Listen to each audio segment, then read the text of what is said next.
Zoe, are you there? There's something important I need to tell you. I know your dad said I couldn't tell you this, but I think it's unfair to keep this a secret from you. Yes, I'm here. What is it that's so important, Eden? Well, it's about your dad. Seriously, I don't know where to start, but I feel like I have to tell you that your dad's health is in a very critical condition. He's in the terminal phase of a heart failure, and his condition is deteriorating at an alarming rate. I asked him to go to the hospital, but he wanted to stay home. I think he also knows that his time is running out. What? Why all of a sudden? A mere few weeks ago, when I last saw him, he seemed to be in good spirits and full of energy. How come his condition worsened so quickly? I just can't believe this. He was deliberately pretending to be okay so you won't have any suspicions on his condition. In reality, he was suffering from a lot of chest pain and fatigue. What a brave man. To think he would go to such length to protect you from all the possible emotional damage. I know that it's difficult to process all of this, but it's still an inevitable truth. I knew that he was dealing with heart failure for a long time now, but I didn't anticipate that this day would come so quickly. Honestly, you should have told me about my dad's condition way sooner, Eden. I really don't understand why my dad told you to keep his illness a secret from me. Zoe, you know Henry loves you more than anything in the world. He didn't want to hurt your feelings. He knew that if you learned of his illness, you would be devastated. Your dad didn't want to worry you, so he kept his health problems a secret. How could he possibly conceal such a grave matter from me? He should know that I love him just as much as he loves me, and that keeping his condition from me won't help me cope with tragedy any better. I know. I told him the same thing, but despite how many times I tried to talk him out of his opinion, he insisted that I maintain my silence and not inform you of his illness. Well, now that you have told me about it, can I at least pay my dad a visit?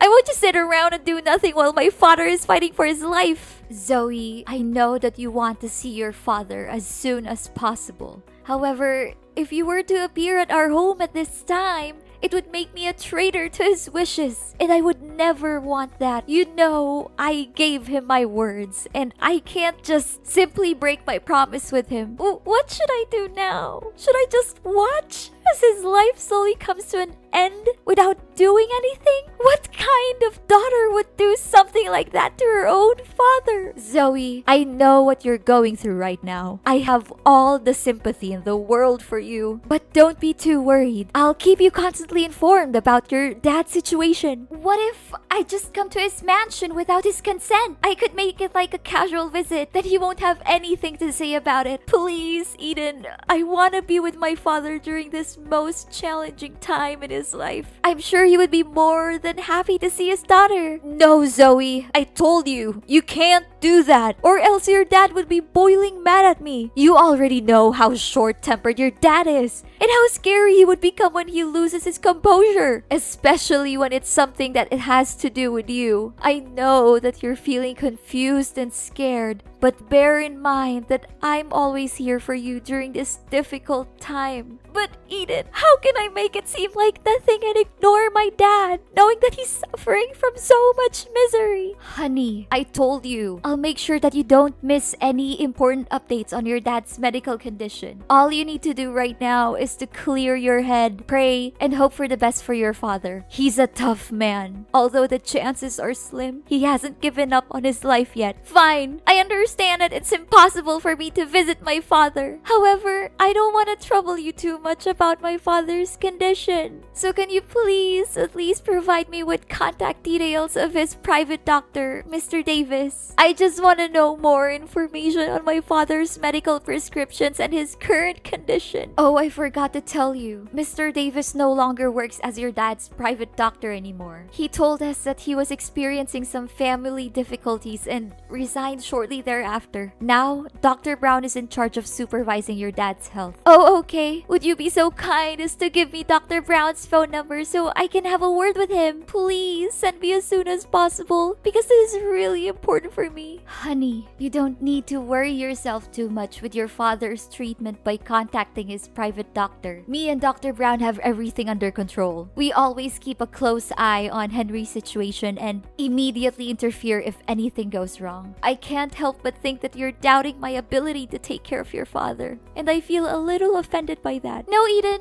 you're misunderstanding me. That's not what I meant at all. I believe that you have seen with your own eyes how well I have always taken care of Henry throughout the years. I undertake the daily tasks of cooking his meals, ironing and laundering his clothes, cleaning the bedroom, and ensuring that his workroom is spotless. I could ask the maids to do all the housework, but I don't want to. I think it's important for me to be a hands-on wife and take care of my husband myself. Zoe, I don't want to say this out loud, but I knew that you disliked me from the very first day I set foot in Henry's house. Is that correct? Well, I don't blame you. It's a bad reputation that stepmothers always have to bear on their shoulders. Eden, I'm sorry. It is true that I didn't have a good feeling about you marrying my dad from the start because I thought it was a hasty decision. But as I came to know you better, I came to realize that you truly love and care for my father. In fact, you were the one who strongly opposed my father's decision of forcing me to move out of his house due to certain misunderstandings between us. And I'm really grateful for that. I want to know more about my dad's condition, but that doesn't mean I don't trust you to take care of him. Those are two different things. Fine, honey. I'll give you Dr. Brown's contact, but don't worry too much. As I said, me and Dr. Brown have everything under control.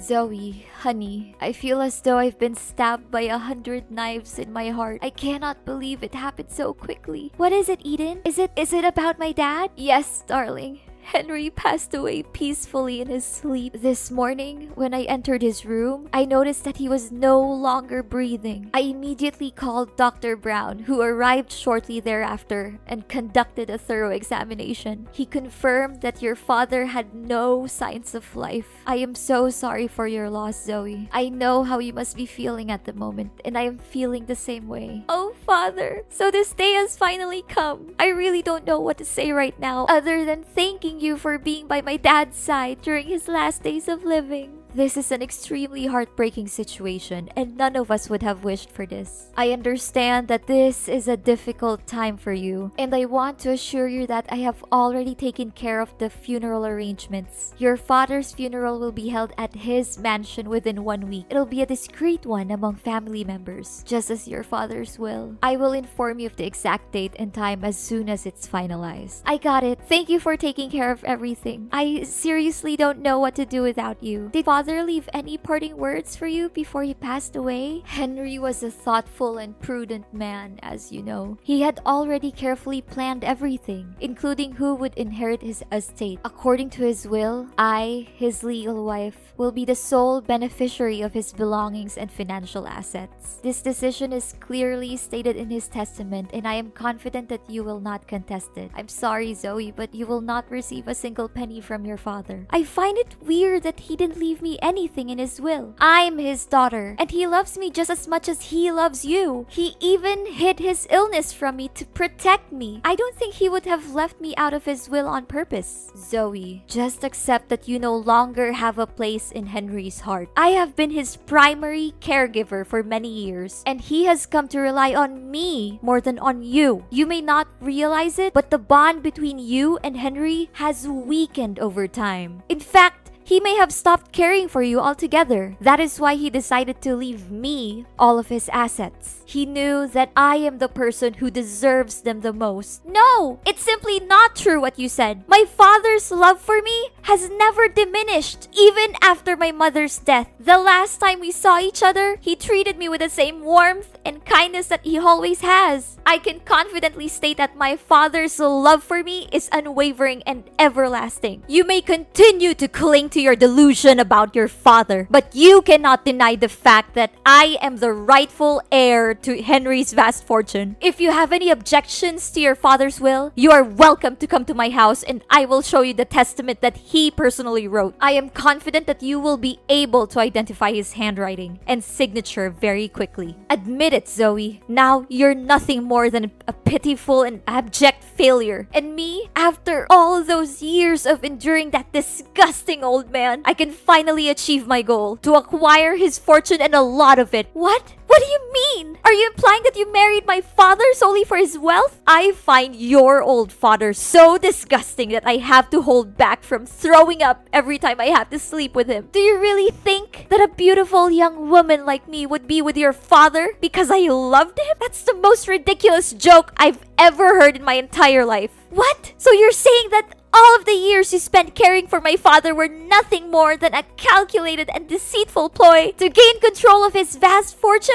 I was totally convinced that your words and actions were genuine. I believed that you were truly committed to watching over my father's well-being. Oh, honey. These sorts of performances are child's play for me. You believe that I was caring for your father, but the reality is that the maids were doing all the work for me. I simply gave them some money to keep them quiet so that I could take all the credit. You must be surprised by my intellect. Am I correct? I am curious to know who else could possess both intelligence and beauty like me. Eden, you're a person of astonishing shamelessness, greed, and despicable deception. I never imagined that you would be the kind of person. I believed that you truly cared for my father and that your intentions were genuine. The thought of how you pretended to be nice to me and my dad makes me shiver. And by the way, sorry that I got you kicked out of the house. I would be surprised if you didn't miss the days when you lived in your father's grand mansion, now that you've been reduced to living in a tiny rented house. I can only imagine how cramped and uncomfortable it must be for you after being accustomed to such luxury. Well, it is a life that you have earned, one that is fitting for a little brat like you. What? You were the one who orchestrated my being kicked out of the house? Who else could it have been? You were angry at your father for not letting you go out with your bad friends. So I took advantage of the situation and snuck into your father's workroom and burnt his important documents to ashes. Afterwards,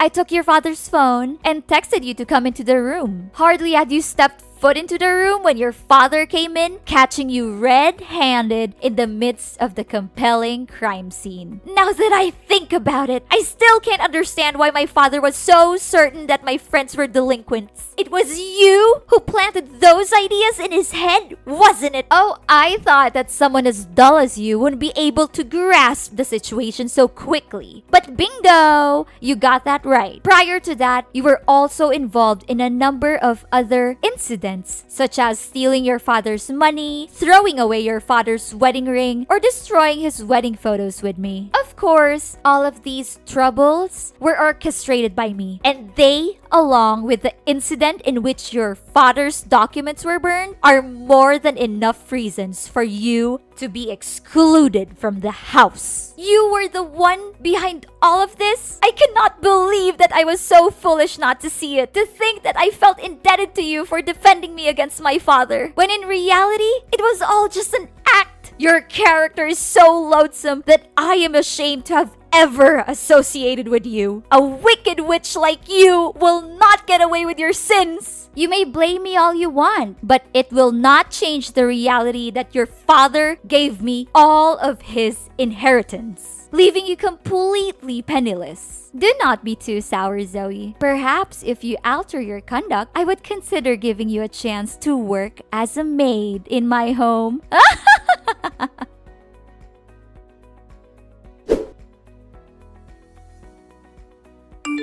Zoe, I never imagined that you could be so embittered as to not even attend your own father's funeral. I am deeply disappointed in you, Zoe. What kind of daughter are you? I was about to ask you that very question, Eden. What sort of stepmother are you to commit such a heinous act? What sort of thing are you implying, Zoe? Are you still holding a grudge against me for not getting your hands on your father's fortune? If I'm not mistaken, you're simply sitting at home plotting some evil scheme to regain your father's inheritance. Are you not? Well, sorry to say, but that won't be easy, Zoe. You know very clearly that I am the rightful owner of your father's legacy. You even saw with your own eyes your father's testament, and you can't even deny that it is your father's own handwriting. Eden, I would not be so arrogant if I were you. In fact, I suggest that you prepare to face your worst nightmare for the vile crime that you committed against my father. What crime are you referring to? Are you perhaps fantasizing again? Don't attempt to deceive me with your pretense of innocence. I know everything. You coerced my father into signing a will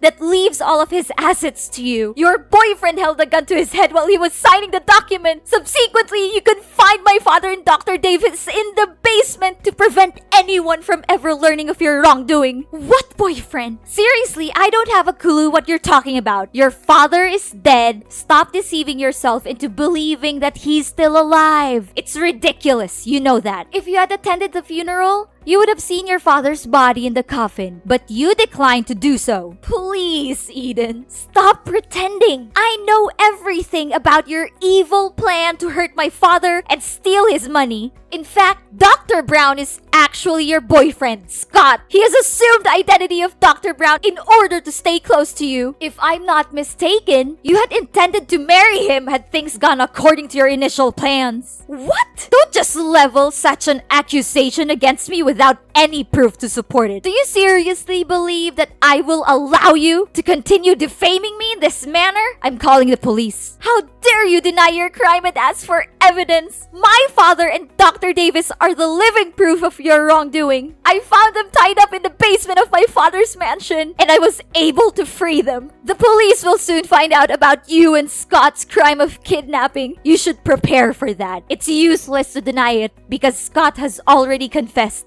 How could he have been so foolish? I refuse to believe it. Don't try to trick me. I won't fall for it. There's no way that Scott would admit everything. I suspected something was wrong from the start, so I asked Dr. Brown for my father's medical records. I found out that he prescribed a drug that my dad was allergic to, which only me and Dr. Davis knew about. I investigated and found out that Dr. Brown is a fraud with no medical knowledge. He eventually pleaded guilty to his crimes and said that you were his accomplice. What? How could Scott be so stupid to commit that simple mistake? I knew that I could never put my trust in that useless man. Don't just blame your boyfriend for your plan failing. You also messed up. I think you thought I would go to my dad's funeral, so you left the house unguarded. That gave me the perfect chance to sneak in and rescue my dad and Dr. Davis from the basement. No! It's unbelievable that someone as dull as you could have figured out my plan so easily. I cannot believe any of this. Eden, you are a liar and a cheat. You pretended to be a good wife and caregiver to my father, but you were actually having an affair with Scott. Dr. Davis found out about your affair with Scott and told my father. You and Scott were scared, so you attacked them and locked both Dr. Davis and my father in the basement. No, please stop talking. I've heard enough. In a subsequent act of desperation, you and Scott devised a meticulously crafted scheme to conceal your crime. You claimed that my father was seriously ill and even faked his funeral in an attempt to throw off suspicion. The figure that lies in the coffin is not my dad's corpse, but a wax effigy that has been crafted with painstaking precision. Furthermore, I also found out that you hadn't even informed the state about my father's death. So there's no way that my father's death was real. Oh no!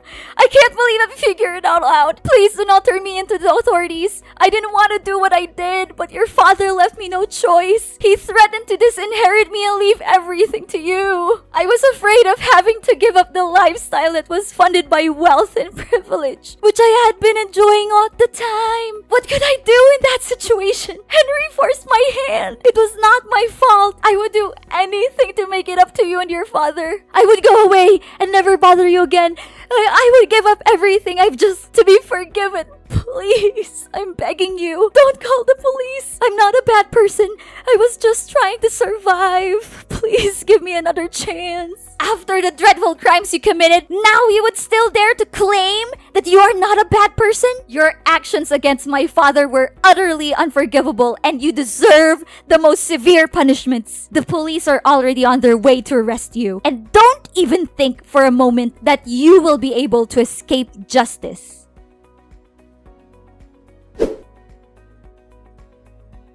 After a lengthy investigation, the police finally apprehended Eden and her lover, Scott, for their heinous crimes of illegal captivity and fraud. The two were subsequently tried and convicted, and each sentenced to 7 years in prison. This sentence is a just and fitting punishment for their cruel and unscrupulous actions. Upon being liberated from their imprisonment, my father and Dr. Davis showered me with praise for my keenness in solving the case. My father also expressed his regret for not heeding my counsel in the first instance and forcing me to move out of his house. He then extended an invitation for me and my spouse to relocate to the mansion and reside with him. Ultimately, it was not my father who was at fault for the events that transpired. Rather, it was my wicked stepmother who was having an extramarital affair and subsequently devised a plan to seize my father's fortune. In the end, justice was served. Although what happened to my father and me was disheartening, it also served to strengthen our bond as father and daughter. It is always essential to never give up on the people we care about and to be willing to open our hearts when they offer us a sincere apology for the mistakes they made in the past.